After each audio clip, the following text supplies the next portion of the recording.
What's good, everybody? What's going on, man? It's Stephen Qualls II, aka Mr. Qualified. It's your boy, and we are back with another episode of the Right Quality Podcast. It's been so long, friends, co-hosts. What's going I on? know. I kind of missed you guys just a little bit. Just a little bit.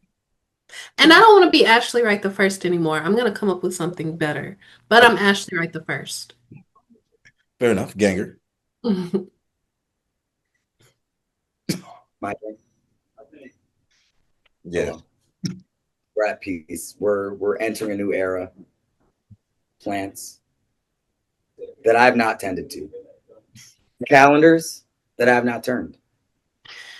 But days have gone on, and you guys have been missed dearly. So we're back. It's time to talk ball. What date is on that calendar? It is August 18th. What day is it? Oh, August August 20th. 20th. Not that Okay. bad. Yeah. All right, so we missed I am courageous and I stand up for myself and others. And then today, the 20th, my life gets better every day in every way. It's a good one. That is a good one. These are good. These are good. But man, a lot has happened since we last talked. We last discussed the first wave of free agency. And since then, there's been some more that has happened, more small moves than major moves, so to say. But the NBA will definitely look a lot different this time around. There will be a lot of interesting things to pay attention to. But in more recent news, we have another retirement on our hands, y'all. John Wall officially announced his retirement, and it has sparked some relatively interesting debates. So before we get into the one that we actually have on the docket, the other point that I saw kind of leads into the next thing we have on the docket. But when it was first announced, there was a conversation of whether John Wall would make the Hall of Fame. I No question. I think that's a conversation in of itself. I I think think it's it's alone. worthy, but I'm not. I wonder if longevity will be the Achilles heel of him getting into the Hall of Fame. I feel like that's the only thing that would be the Achilles heel of him getting into the Hall of Fame, but we shall see. However, NBA Twitter decided to spark another debate, a better one and a bigger one, if you ask me. But it was said, or it was proposed, that John Wall peaked higher than D Rose. And said Xer said that people were not ready for that conversation. But wanted to pose it to y'all.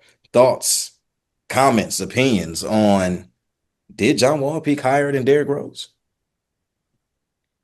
Woo! Ooh, that's a heavy conversation. We're ready for it. Very similar playing styles, same college coach. I just don't feel like he peaked higher than Derrick Rose. We're talking about the youngest MVP in history, and that MVP was earned. That was an earned MVP.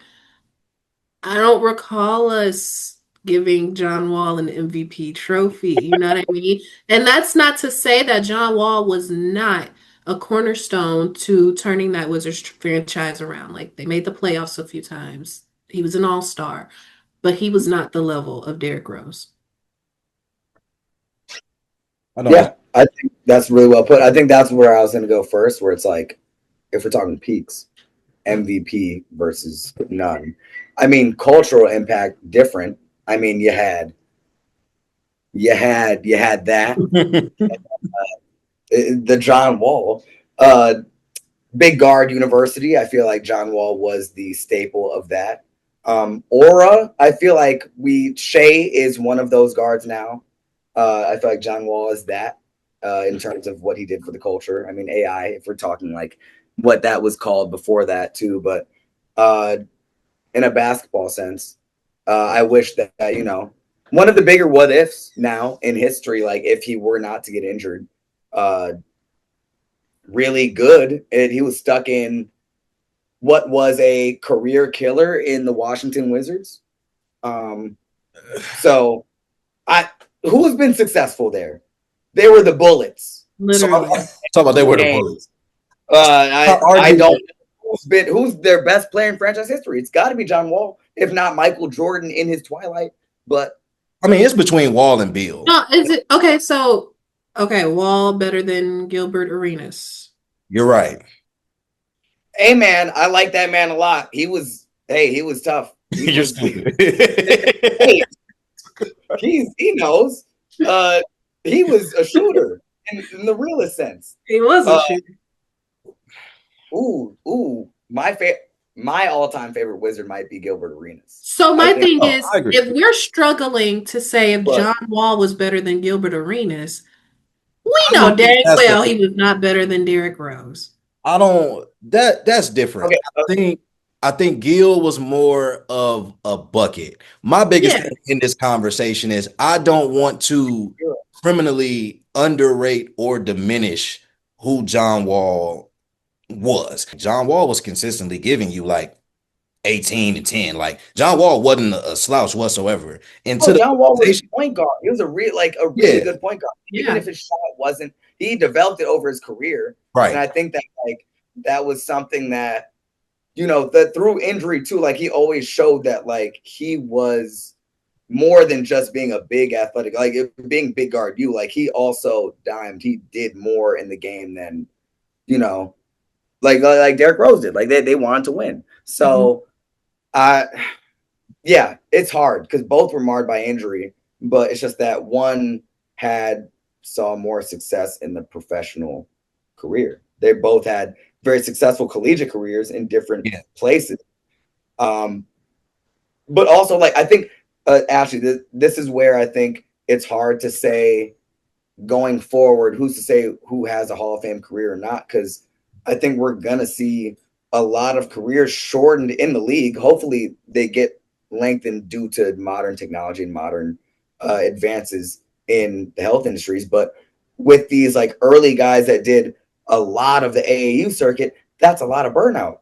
They played a ton of games before they played full seasons, where it's like guys that were in the past did like a football season, a basketball season, something else. And it's like, it wasn't as rigorous playing all these circuits, but now it's like kids are playing seasons before they play seasons. And it's like, it's hard on their bodies, where it's like a guy like John Wall, a guy like Derrick Rose, like guys that are early in this AAU circuit, like going through all this, it's like, that's hard to navigate, especially when it's like you're already going to play an 82 game season going to the league after you've done from like 14 to 19. How many games a year do they play? Like that's hard. So he's in my Hall of Fame, like for sure. But whether the NBA grants him that based off of like a D1 high school mixtape, one of the best mixtapes, not the best mixtape. Like, because like they played so much, so it's like you're gonna get a lot of highlights. So it's like throw all. I think that's where it's like Dr. J got his nomination off of playing a ton of ABA, which is damn near the Harlem Globetrotters. So it's like we got to support ball where ball is played. Where it's like if Thompson played 20, not 20 years, but at least like 2 solid years of OTE, and then he plays 9 years, based off what I've seen. Based off what we could see, who knows? But we might be having the same talks if, like, hopefully nothing happens to this man. But, injuries happen. T-Mac is in the Hall of Fame, no. Granted, his was 13 years and playing against, like, Kobe, where it's like, there's levels. But John Wall competed. He was there putting up games against, prime Celtics era, prime LeBron era, and he was on the Wizards. Like, I can't hold anything against anyone that stuck it out there and tried to get it done.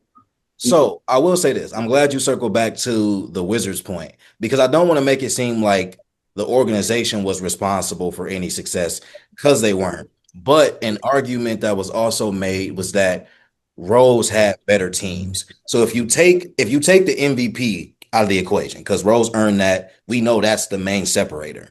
But like, and I'm not trying to say that if you swapped them, it's going to be the same. But what I'm saying, it's not the main separator, though.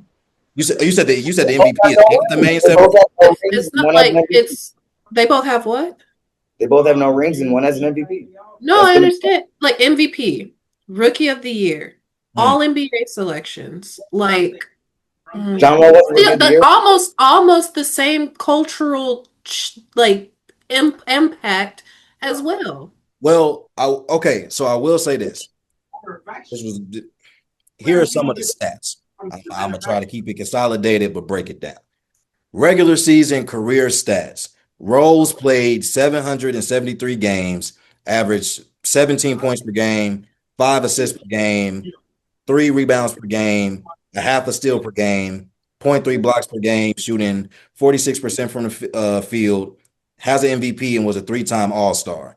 Wall played 677 games, averaged 18.7 points per game, 8.5 assists, 3.7 rebounds, 1.5 steals, zero point 0.6 blocks, shot 43% from the field, was a 5-time All-Star, and made an All-NBA team 1 time. So Wall arguably has better career stats, and Wall arguably has a better peak season, but I think it depends on what you prioritize. Because in their best seasons, Rose's MVP season, he averaged 25 a game, 7.5 assists, 4 rebounds, a steal, half a block, 44% from the field, 33% from three, the MVP, All-Star, and was All NBA first team that year. In John Wall's best year, which was 16-17, he averaged 23 points a game, 10.5 assists per game, 4 rebounds, 2 steals, half a block, 45% from the field, 33, right under 33 from three, All-Star, All-NBA third team. So I think if you're talking about their literal peaks in their career, the gap is not that big. I think where Rose takes off is I think just Rose had a bigger name. I think Rose had more playoff success and ultimately more success in general. And Rose has way more accolades. I don't want to get into the weeds of like who was the more skilled player or better player because Rose was a freak of nature athletically, but I don't want to like undermine what John Wall was athletically either. I So think I athletically it's a lot closer than people would give Wall credit for. agree, right? And so I think at the end of the day, I think a lot of people can agree, or a lot of people would land on the side that Wall didn't peak higher than D Rose. But I think that even becoming a question is just speaking to John Wall not being underrated, being forgotten about for what his career was and what it could have been if not for injuries or him finding the right situation after Washington, if we being honest. But yeah, and Earlier. yeah, you made a great point too about a lot of careers being shortened when you think about that era of people who started like playing AAU heavily, because by the time they get to college and by the time they get to the NBA, the mileage they already have on top of the mileage you're putting on your body year after year in the NBA, it it doesn't, make for great sustainability, as an athlete. But yeah, man, shouts out John Wall. Shouts out John Wall. Shouts out to Dougie. You know what I'm saying? Shout out. It's everything, man. Wall is definitely a part of the culture. And to the culture point, I would say that culturally it's more equal than people might give John Yeah. Wall credit for as well. So He's don't up underrate, John Wall. That's all I'm saying. the guys, the D Wades, like the John Walls, the D Roses, they're all in there. Those are Oh, all yeah. character starters. Yep. That's fair. And I agree with you, Gail. I think the thing about the Hall of Fame is the Hall of Fame is not the NBA Hall of Fame. It's the Basketball Hall of Fame. Basketball. Yep. So, given John Wall's basketball resume, he should be in the Hall of Fame. Yes. There's going to be a like a NBA 2.0 era where it's like, oh yeah, into the media era. Here's who revolutionized that, and it's gonna like John Wall is gonna be right there, smack dab in the middle. D Rose too, but one of those first really big mixtapes. We all remember that John Wall one. Mhm. Sure. Staying on the Hall of Fame topic though, uh, this has come up, and I think it's an interesting conversation only because of recency bias and like the latter part of his career. But Paul George has been a topic of conversation for some time now. We're not going to talk about how terrible that contract is that Philly gave him because it looks horrible now.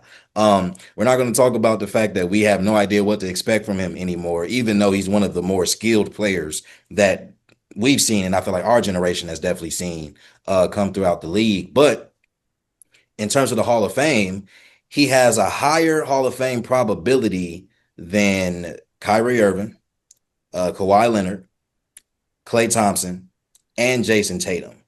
Now, the only reason I don't really find this super surprising at this moment in time is because Paul George is also the longest tenured person out of that group of five. And I think that's why the probability is high.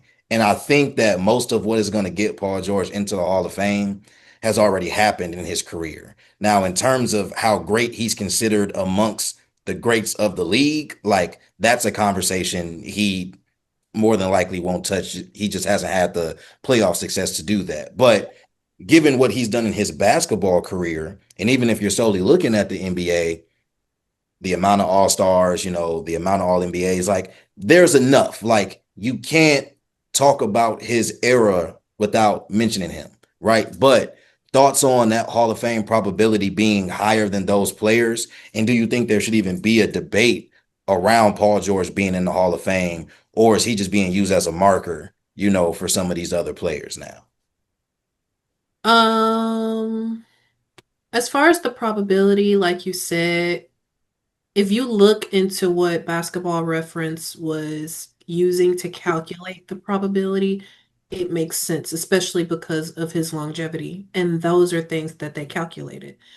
Um, I could see him kind of, I don't think he solely is used as a marker, but I can see why the discussion would cause a stir because for a lot of people, I mean, I'm gonna just call a spade a spade. Y'all are casual hoop fans, so y'all have recency bias. Y'all weren't there when PG was rocking 24 in Indiana, dunking all over the Heat and giving Bron and D Wade a run for their money in the ECF. Y'all weren't there when he was there with Roy Hibbert. Pre-injury? Pre-injury? Pre-injury. Y'all weren't there. Y'all weren't there. So that's why this is causing such a stir. We can see why Paul would have, a higher probability. Um, I don't, but like I was saying, I don't think he's used as the marker per se. Like when you are talking about people that's in the HOF, you don't think, oh, let me compare them to PG. I think it's just interesting because again, recently, PG hasn't been what we all have wanted him to be. We have not seen the Paul that we grew to know and love, or the Paul that a lot of people were calling their goats. And so that's kind of like, it's giving you that ponder. But I don't know. I see the vision. I see why. And people forget before Paul got ran out of OKC by Dame, uh he was Right. he was in he was third in I think he was third in MVP that Yeah. in 2017. I believe he was third in MVP. Like he was a top three candidate. So I think everything after OKC, like obviously his Clippers stint to now is what has changed the narrative around him because he hasn't met expectations, right? Yep. But yeah, I don't know, Gail. I think it's just public perception. I mean, if we Yeah. ask anyone, they'd be like, Chris Paul, you mean Cone Paul? That bum ain't making the Hall of Fame. It's I don't think those conversations are the same. I don't think 100%. I do. who said Chris Paul ain't in the hall though. That's The crazy. casuals. The Casuals. casuals. If you're talking casuals, like, yeah, like, because we let Pat Bev spin narratives. Not that Pat Bev ain't nice, or not that, like, they shouldn't have a narrative, but it's entertainment too. Like, he's Floyd Mayweather. He's Muhammad Ali. Like, we are selling a product. We're selling a contract. You're trying to, uh, bolster for position in the league as, one of the top defenders. It's like, yeah, like I get, we're going to posture and say whatever and do whatever to get to where we need to get. But at the same time, it's like these guys have had long careers, and albeit I think where I associate Chris Paul and Paul George is like once a narrative is started, it's ran with. Playoff P was taken, I ran with it as well. I can't say that I'm not a victim to over criticizing someone for what they say and then what is given. But I get it's hard too, where it's like, yeah, when you are like, I get, I remember when we were talking like, is he, where he's at in the league? Where's Paul George? It's like when he says that he's a Robin, it's like, yeah, we feel the way, but at the same time, it's hard when you're getting matched full court and they're primarily targeting you and you can't get easy shots off for yourself. It's going to look away. It's going to be harder when, people start to game plan on you. And that's why I think people like Russell Westbrook in the league get high praise. It's like they make the game easier for guys like that because they take a lot of attention off of them. And guys like Paul George and OKC can have a top 3 MVP year. Guys like Bradley Beal, when he's Russell Westbrook is in Washington, has a top scoring season where it's like, like I get why, he wants to be a Robin. I get where people might see that he doesn't deserve these accolades for what he's said and what he's achieved, but he's a hooper. At the end of the day, like the tapes are going to be made about him, about being, talk about aura. One of the guys that really like, played with some sauce, with some swag that went at LeBron too, where so, like we can't say that he's not deserving just because he hasn't achieved, what is expected of someone, which is a ring. Like guys like John Stockton, guys like Charles still make it. So, not that he is like at either of their caliber too, but guys like T-Mac make it. Maybe an apt comparison. So, And that makes sense. And I think that's what it is. I think for a lot of people, if you think about it, there's not really a reason why PG shouldn't be the second coming of T-Mac. All things considered, before people jump out their chair, you know what I'm saying? Like same build, essentially same skill set. When you talking about how people in T-Mac's era talk about T-Mac, like people talk about PG in the same way. And I think for us that saw PG come into the league, we have this mindset that like, nah, man, we want to see you like reach this pinnacle. And the pinnacle don't mean it got to be a ring, but we want to see you competing at this level. And I think the injuries and I think just the narratives that we formed around the thing happened. People forget that like he snapped his leg. Well, yeah, no, that's what I'm saying. Like pre-injury, him, versus what he's come back from, like him even coming back from that and having the he has had, is enough. But honestly, to be real, the podcast doesn't help him because he says a lot of things where I think the way that he talks about things is like he lacks awareness. He lacks awareness, and it's this idea of like, I don't think anybody is mad at what you're saying, but it's the lack of awareness around the context in which you're saying it in. Like for him to say that like OKC didn't win the trade, good sir, my brother. I need you to come to the light because how exactly did the Clippers win when you didn't give the Clippers anything? Like, okay, so you got a ring. That's a win. Exactly. It's like when Michael Jr. goes on a franchise. They got their whole franchise off the back of what the Clippers gave them. To say, it's hard. It's hard to face the facts. It is. But it's like, yeah, you all got the Twitter championship being comped to like, are they going to beat the 95, 96 Bulls? No. Or 96. It's like when he was like, no. When Dame made that series shot and he was like, it was a bad shot. I don't care what anybody says, it's a bad shot. He's a sore loser, which most competitors are. So yeah, like you said though, the podcast doesn't make it any better because we hear more comments like that. Yeah. And to your point, I don't think people heard you. But MPJ is on a generational podcast run and not necessarily in the best way. Somebody take them away, please. Because I saw a tweet and it was like for him, it was like, oh yeah, I like Andrew Tate. And then for like Tyler Hero, it was like, he's InfoWars. And I'm like, what have I missed? I swear I was tapped in. What did I miss from the Discord? It's like, what are we talking here? I mean, I saw he was like, yeah, my brother's got a gambling problem, and I suffering from success.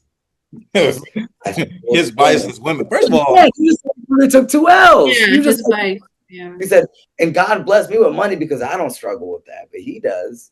So that's why he got popped. But it's like, yeah, for me, it was women. It's like, oh, you lucky guy. we will stay in basketball. We will move to the video game side for a little bit. Amin Thompson, somebody who we talked about a lot on this podcast, somebody who we have all given high praise to, more specifically Miguel.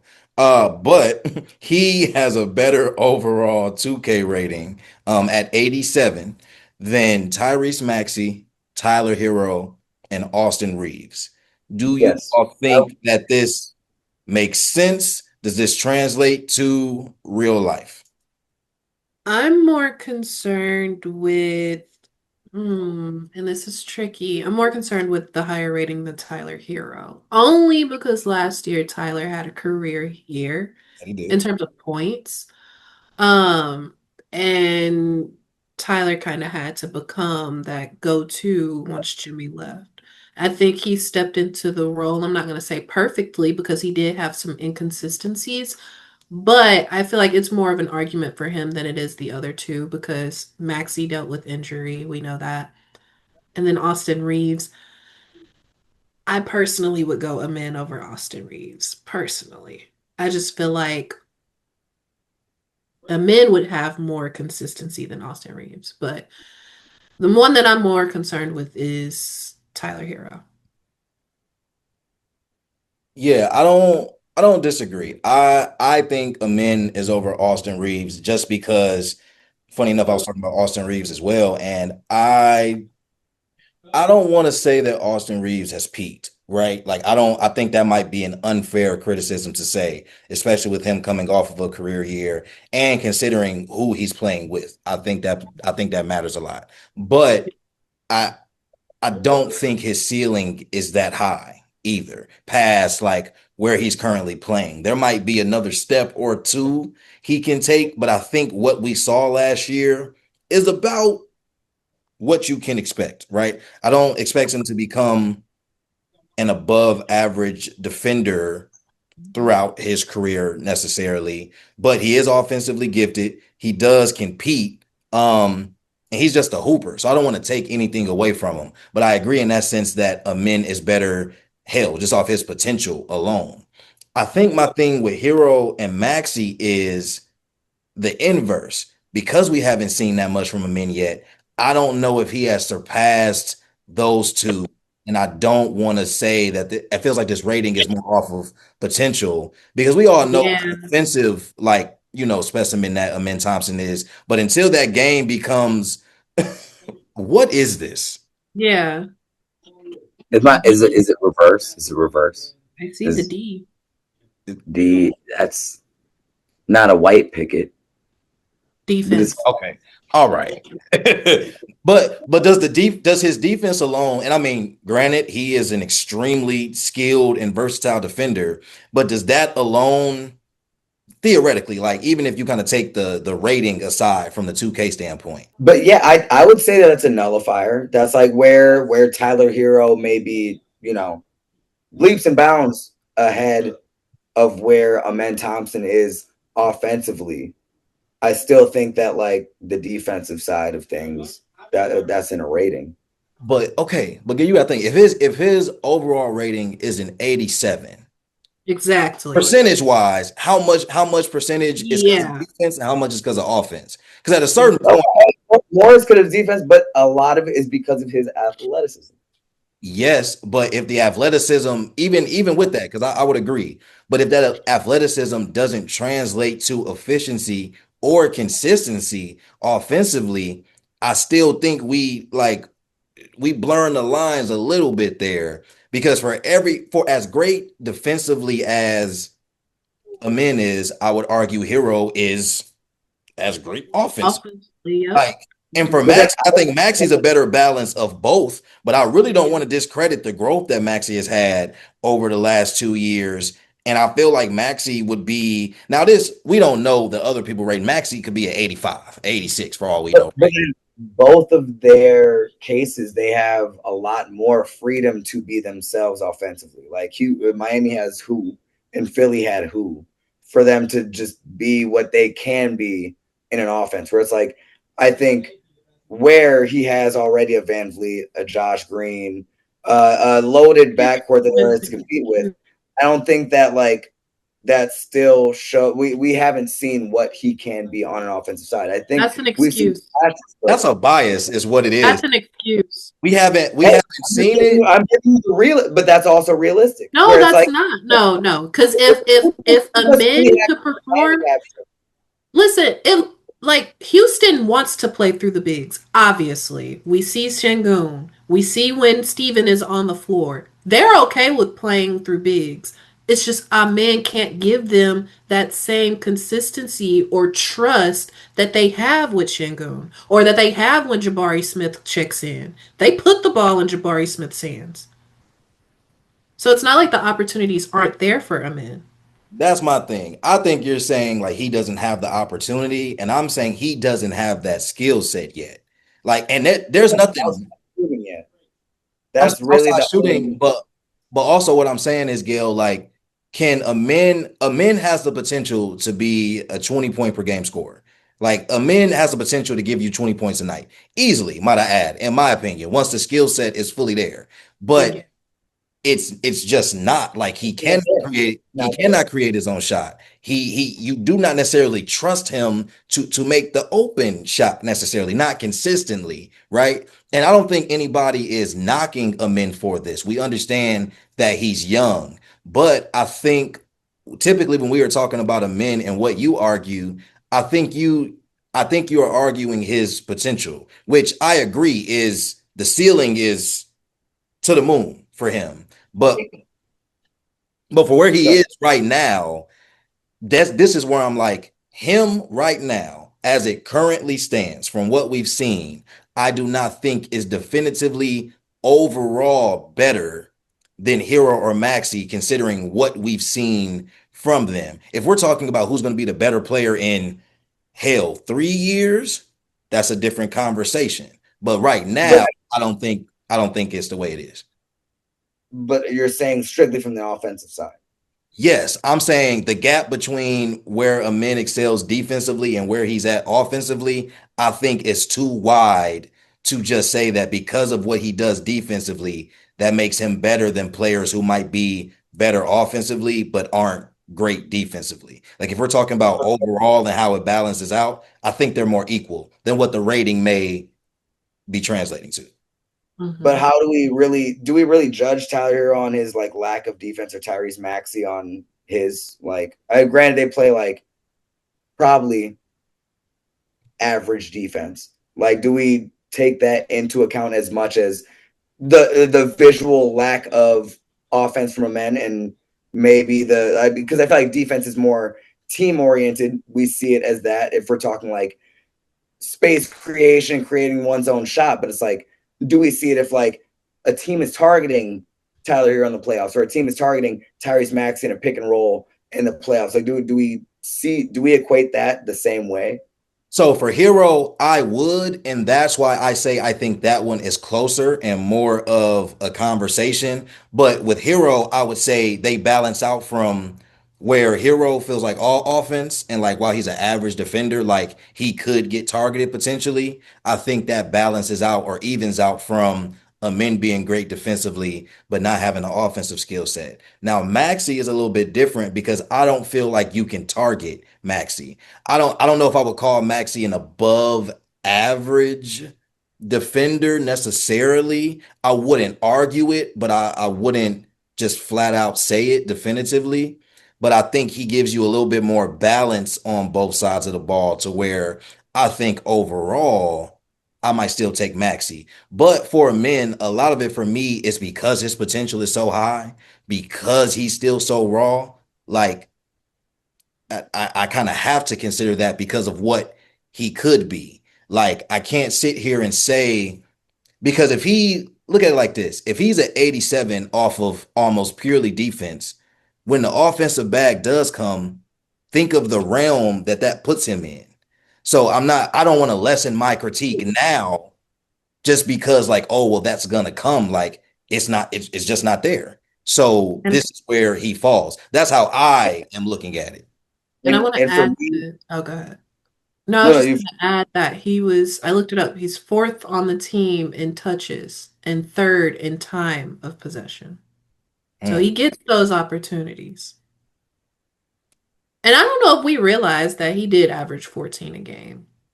So, like, that's a lot of points for somebody It is who a decent average. obviously needs work on the offensive side. And this is where my scope comes in, where it's like I'm saying that like I feel like defense is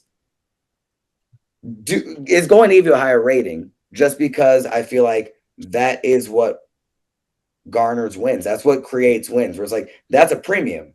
There's only so Yeah. many good defenders Yeah. that are in the league. There's only so many guys that you like say because what's Lou Dort's rating this year strictly because of his defense? What's a guy like Caruso's rating strictly because of his defense? Where it's like those are guys where it's like you're not going to find a lot of them around. And then if they're even subpar on offense, it's like that's the same, I think, balance that I think you can give to a Tyler Hero or a Maxi, where it's like guys like that are going to be an impact in a game. And also, I think where I said athleticism, like in the game sense, like think about prime Gerald Green in 2K.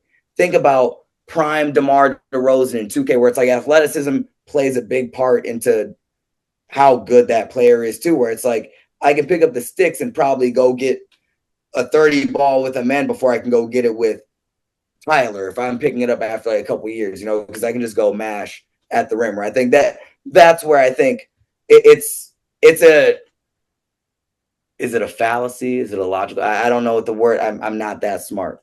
But like it plays against itself where it's like we're talking about who's the best 2K player, where it's like it might not translate into real life That's as fair. realistic as it should too, you know? That's very fair. For context, Lou Dort is an 81 in 2K. So not off, right? And Gail, you do make a great point because this is not about me completely like disagreeing with you. And Ashley made a great point in terms of for somebody who we're talking about like is not efficient offensively, like Mhm. averaging 14, 15 is not a small like that's not a small feat, by any means, right? So I think for me, and I feel like I'm pretty like consistent with this across the board. I think a men's expectations and his ceilings adds a different layer of like how he is critiqued because we know like we expect him to get much better. We Because expect like in our minds, he's like at an 83 or an 82 of where he could be at.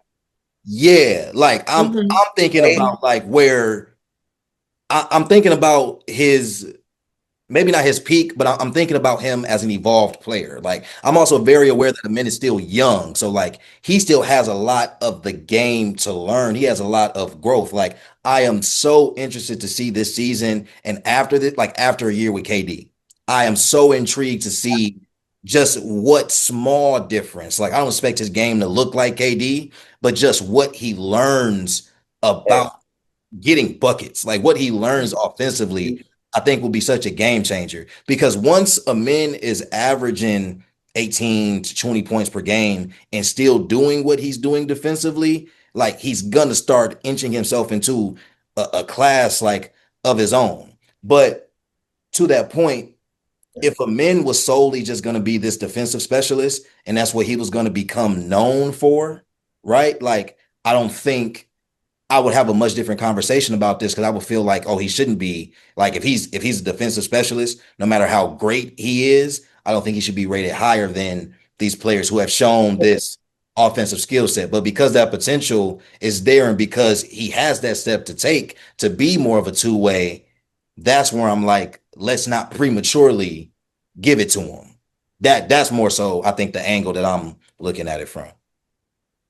But I don't think anything that has been said is wrong. I think it's just a perspective of how you're looking at the statement or the question or the fact of him having the higher 2K rating. But I think it also shows that like Amin is one of those people that he should be in that young class that as the years go by, he should be able to become a solidified third, maybe even a second option. Like I think people feel like he has that ceiling. So I think people also just want to see him hit it as well. But yeah, so Yeah. And the W, where are we at? Where's our coverage? I know, you losers. Women's sports. Women's History Month ended. We said, you know what? To hell. I'm trying to talk about she about to get an MVP. Fee's about to get one. Where's my dialogue? No, where's my And dialogue? upgraded to questionable for Thursday's game. Come on now. We will get back to the W2. Exactly. We will get back to the W2. Where's my docket? I'm gonna make the docket next time. Docket gonna be all over the place. All W. We gonna be here for 3.5 hours with your docket. Yeah. Like this, like, hey, who's the future? Paige, Feast, or Juju? It'd be Juju, would it not? Talk about the future. Juju, Boston Sun for one pick. See what? Oh, I was like, huh? What you talking about? No, we're missing the real dog though. Who are you talking about? We're missing the real dog though. Rickea Jackson. See, there's so much dialogue that needs to be had. We're missing so much. People are like, who are these names? They thought I was talking about Juju Smith-Schuster. We're talking about NFL. All right, and this is where he starts to go off the rails even more so. I bet they thought I was talking about Juju Smith-Schuster. I guarantee. Even though we were talking about the W. Even they're like, oh, West Coast, Kansas City's in the West Coast. Hey, they're casuals. I'm telling you, they don't know up from north, from south, from down. Kansas City does call themselves, they do claim that West Coast culture. Not trying to disrespect, just saying that's what y'all do. I'm telling you. Nonetheless, the majority of this is irrelevant, but what's not irrelevant is all the stuff we talked about in this episode. So definitely let us know what you think about what we talked about and what we discussed. Like, comment, subscribe, share, all that good jazz. If you have made it to this point in the episode, you are a real one. Hell. Wing Sparks tonight. Let's go. Hey, they weren't tapped in. Wing Sparks tonight. If you're tapping into the episode, it already happened. Go check your box score. Go see Weapons and go see Together. 2 great movies. And with that, we'll catch y'all on the next episode. Until next time. Peace. It's been a while.